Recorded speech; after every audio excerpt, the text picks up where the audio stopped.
Jadikan kita bagi pasal ini kepada 4 bagian. Yang pertama adalah asal kejadian manusia. Yang kedua, manusia tidak dijadikan dengan sia-sia. Yang ketiga, manusia dijadikan buat beribadah. Yang keempat, manusia tidak dibiarkan percuma. Berarti banyak tanggung jawabnya, Bu ya. Jadi manusia ya banyak. Sampai 4 belum dijabarinnya ya. Ini 4 benar judulnya. Asal kejadian manusia ya. Pertama tuh. Yang kedua, manusia tidak dijadikan dengan sia-sia. Berarti kalau ini ada manfaatnya kalau kita berpikir. Tapi kalau nggak berpikir mungkin nggak ada manfaat. Terus manusia dijadikan buat beribadah. Artinya biar patuh kepada pemiliknya yang menciptakan. Siapa pemilik dan yang menciptakan siapa? Allah Subhanahu wa Ta'ala. Terus manusia tidak dibiarkan percuma. Berarti dikontrol. Ya Bu. Nah, yang pertama, asal kejadian manusia. Manusia itu mulanya berada dalam kandungan ibunya selama manusia 9 bulan menurut ukuran yang terbanyak. Selama masa dalam kandungan ibunya, ia telah melalui beberapa kejadian dan perubahan. Pertama sekali, ia dari setetes air mani. Kemudian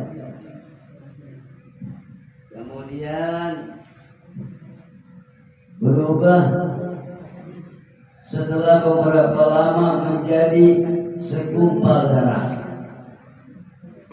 Kemudian setelah beberapa lama berubah lagi menjadi segumpal darah. Kemudian setelah beberapa lama berubah lagi menjadi segumpal daging. Kemudian daging-daging tadi dijadikannya tulang-tulang yang diliputi dengan daging. Kemudian dijadikanlah bentuk rupanya. Sesudah itu dilahirkanlah dia menjadi manusia yang sempurna kejadiannya. Oh, begitu nggak? Ya, alhamdulillah. Kalau memang begitu berarti nggak salah saya. Benar? Ya. Kemudian, ya. Tentang kejadian manusia itu lebih jauh, perhatikanlah dengan seksama firman Allah Subhanahu wa Ta'ala. Bismillahirrahmanirrahim. Walaqad khalaqnal insana min sulalah min tin. Summa ja'alnahu nutfatan fi qararin makin. Summa khalaqnal nutfata 'alaqatan wa khalaqnal 'alaqatan mudghatan fa khalaqnal mudghata izaman fa kasawnal izama lahma. Summa ansanahu khalqan akhar. Fatabarakallahu ahsanul khaliqin. Summa innakum ba'da zalika limayitun. Summa innakum yaumal qiyamati tub'atsun.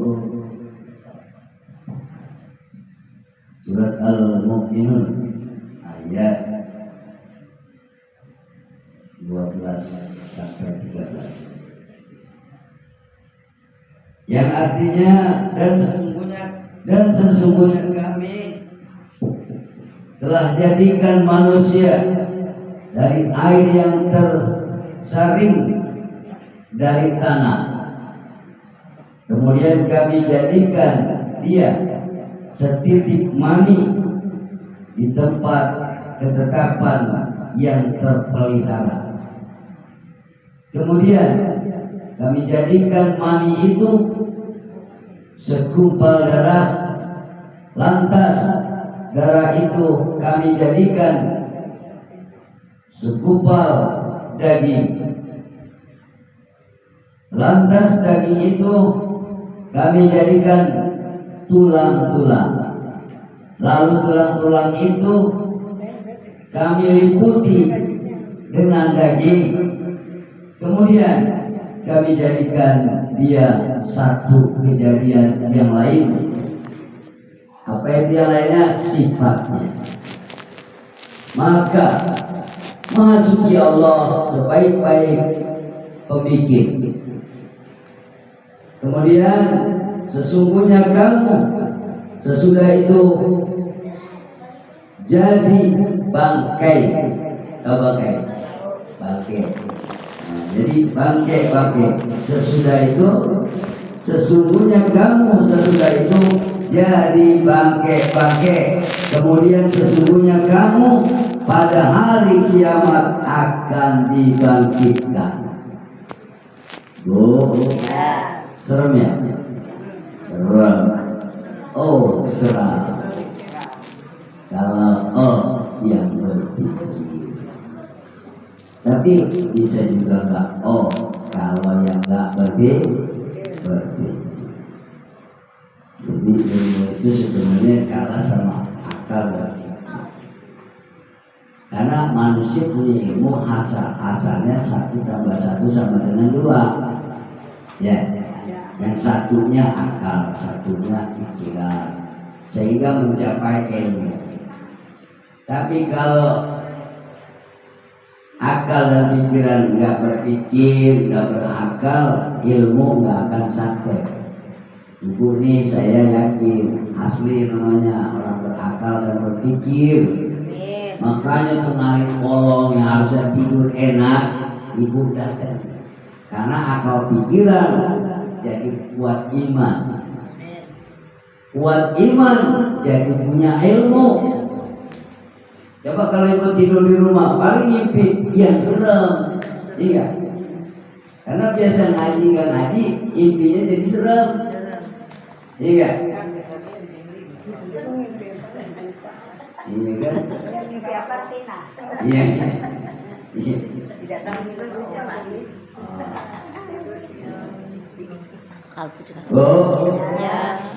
Jadi lamanya masa kejadian dan perubahan dalam kandungan ibu kita dulu, kita ini ya, ibu itu diterangkan dalam sabda Nabi Shallallahu Alaihi Wasallam,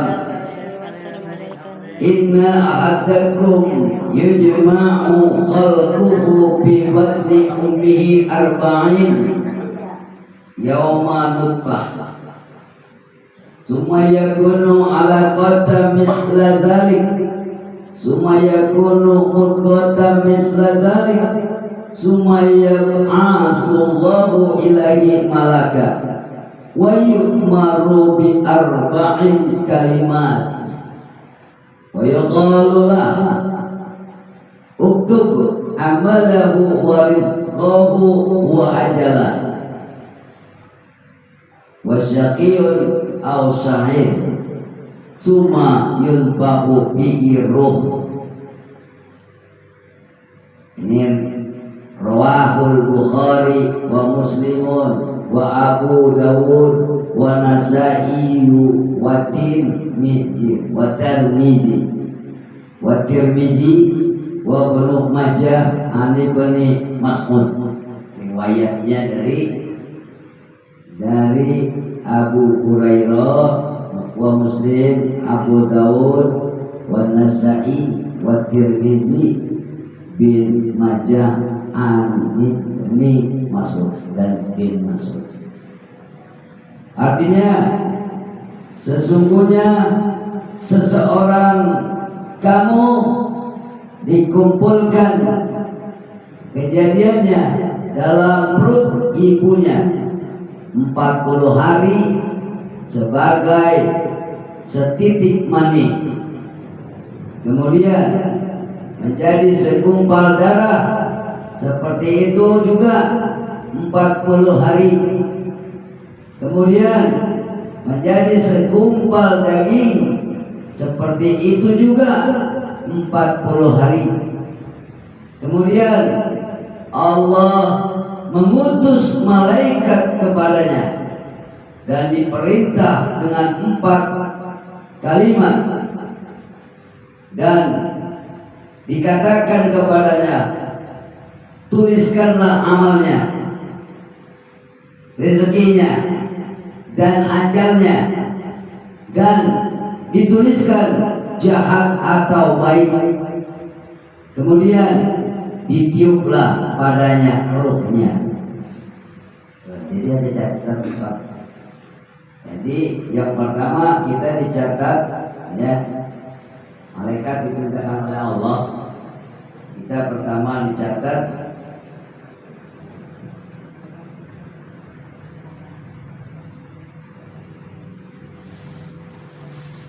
baik yang terakhir itu ruh, terus yang nomor 3 baik dan buruk perbuatan kita, ya, azal ya Bu, kalau ruh itu azal.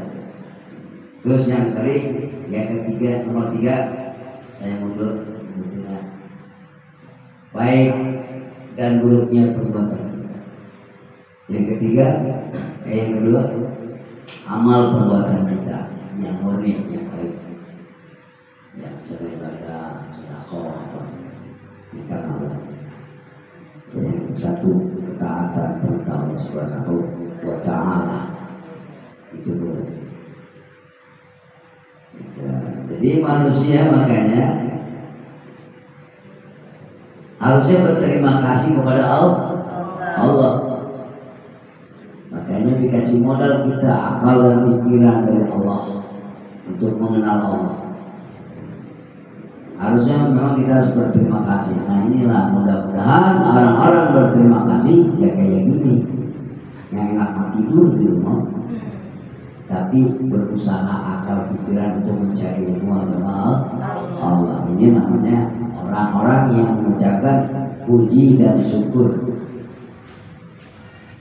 Puji dan syukur yang terlimpahkan atas limpahan rahmat serta karunia dan karunia serta inayahnya Allah, yang nikmat kesehatan kita, ya, jasmani dan rohani, iman kita dan Islam kita, itu yang dimaksud orang-orang yang berterima kasih ya kayak gini, gitu. Pantas mengatakan gue bersyukur banget, hidup gue enak bener. Nah, terus memang pandai berakal dan berpikir tentang kehidupan awal yang datangnya dari Allah, dititipin di perut ibu kita. Terus kita mikir ibu kita nanti kalau udah tua bagaimana? Pasti mati. Udah mati harusnya apa kita terhadap ibu kita? Ya berarti doa. Tidak berlaku lagi manusia. Kalau sudah mati udah gak laku lagi harta bendanya. Bukan itu yang untuk menghadap Allah Subhanahu wa Ta'ala. Ya, memang sangat sulit untuk berbuat cinta kepada Allah. Kalau pikir gampang bicara, laksanakannya berat. Benar nggak Bu? Ya kalau benar datangnya dari Allah Bu. Kalau salah datangnya dari saya. Kalau ibu berkata benar berarti ridhonya Allah, karena memang yang keluar ya dari pemilik, dari pencipta sang Khalik Allah Subhanahu wa Ta'ala. Jadi Al-Quran bukan punya Nabi, Al-Quran bukan punya malaikat. Al-Quran ini yang punya penciptanya. Maka itu kan firman Allah. Berarti suaranya Allah yang didengar oleh Nabi kita, yang didengar oleh malaikat kita. Itulah kalau kita mau berakal berpikir tentang kehidupan kita, hidup kita dan kembali kita akan tadi empatkan pertanggungjawaban. Kita itu enggak dibiarkan percuma, bukan dibiarkan aja, pasti diminta pertanggungjawabannya. Ngapain aja lalu limpahin rahmat, karunia dan rahmat, ya enak-enakan poya-poya lo di bumi gua lo, kan gitu kira-kira. Iya, Allah nggak nyiptain jin dan manusia kata Allah, ya, kecuali hanya untuk beribadah kepada Dia, untuk menyembah Dia Allah. Tapi kita tidak mau taat yang betul-betul taat terkadang. Banyak kita bagi-bagi Tuhan. Bokano dulu baru Tuhan. Ya, baru ke Allah kan. Daripada belakangan ada. Ini dulu. Dunia dulu yang kita cintai, ini umumnya. Padahal harusnya kalau kita tahu mati jalan sendiri, bertanggung jawab sendiri, ibadah dulu dijalani, barulah kenikmatan yang Allah limpahkan kepada kita semua baru kita jalani. Harusnya, ya. Itu apa kata Allah dalam Al-Quran, ya, surat Al-Mu'min ayat 110, apa hasibtum annama khalaqnakum abasa wa annakum ilaina la turja'un. Maka apakah kamu menyangka bahwa kami jadikan kamu itu dengan sia-sia, dan bahwa kamu tidak akan dikembalikan kepada kami? Tuh, kan dijadikan Allah. Iya. Makanya jangan banyak-banyak udah pesta-pesta kita kalau bisa. Ya. Saya nggak ngajarin, Bu, Allah yang ngajarin. Nah, saya sebagai yang namanya penasehat atau beberapa orang dulu, saya sudah ajar dulu. Saya kudu dikeluarin, jangan dipendam, jangan disembunyikan. Kalau disembunyikan, ya orang udah semua harus nggak ngerti, dia pun nggak pernah ngaji salah kelas. Yang dikeluarin yang baik-baik. Ya nanti keluar mata semua.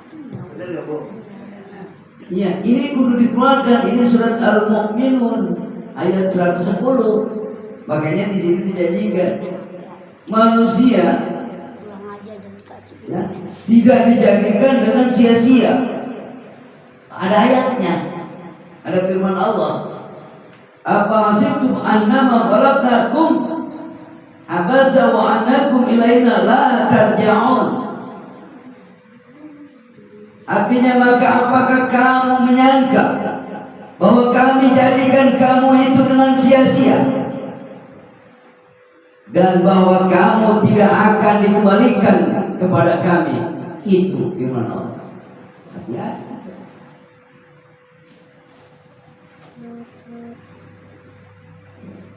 Ayat Al-Quran tadi menerangkan bahwa manusia tidak dijadikan sia-sia dan buat main-main, tetapi dijadikannya buat diberikan didikan dan pengajaran supaya kedudukannya naik ke tingkat yang lebih tinggi daripada keadaannya semula,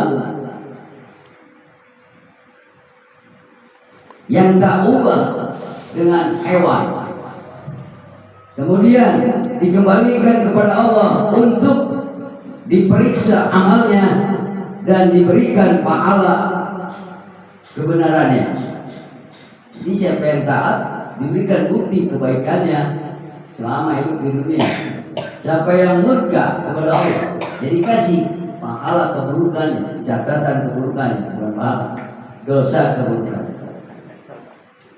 itu laki-laki. Nah, makanya judulnya manusia tidak dijadikan dengan sia-sia. Ada tanggung jawab. Yang pertama ya Bu. Nah, manusia tidak dijadikan percuma. Yang kedua,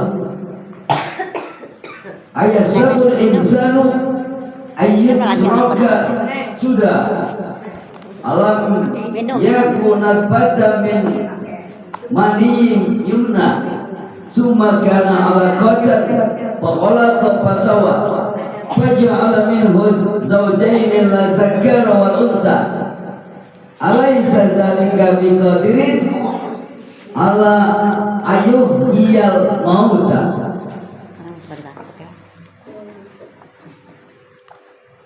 Yang kedua Bu, surat Al-Qiyamah ayat 30-31. Artinya, adakah manusia mengira bahwa dia akan diberikan bahwa dia akan dibiarkan percuma? Bukankah asalnya ia setitik dari mani yang dipancarkan, kemudian dia jadi segumpal darah, lalu dijadikannya dia makhluk, lalu ia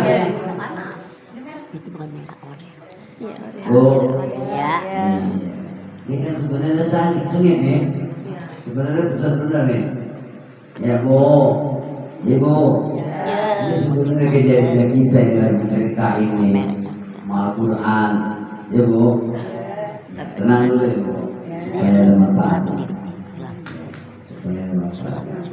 Dipancarkan, kemudian dia jadi segumpal darah, lalu dijadikannya dia makhluk, lalu ia bereskan, lalu ia jadikan daripada mani itu sepasang laki-laki dan perempuan. Tidakkah Allah yang demikian berkuasa buat menghidupkan segala yang mati? Allah berkuasa menghidupkan yang hidup terus mati, yang mati terus hidup. Gitu. Jadi ayat ini menerangkan bahwa manusia tidak dijadikan dengan percuma, yakni dibiarkan saja dengan tidak diperintah dan tidak dilarang, tidak pula dibiarkan saja dalam kuburnya dengan tidak diperiksa. Bahkan manusia itu dijadikan dengan mendapat perintah dan larangan. Perintah Allah supaya dikerjakan dan larangannya supaya dijauhkan, dan kelaknya akan dibangkitkan buat diperiksa perkara perintahan dan larangannya itu.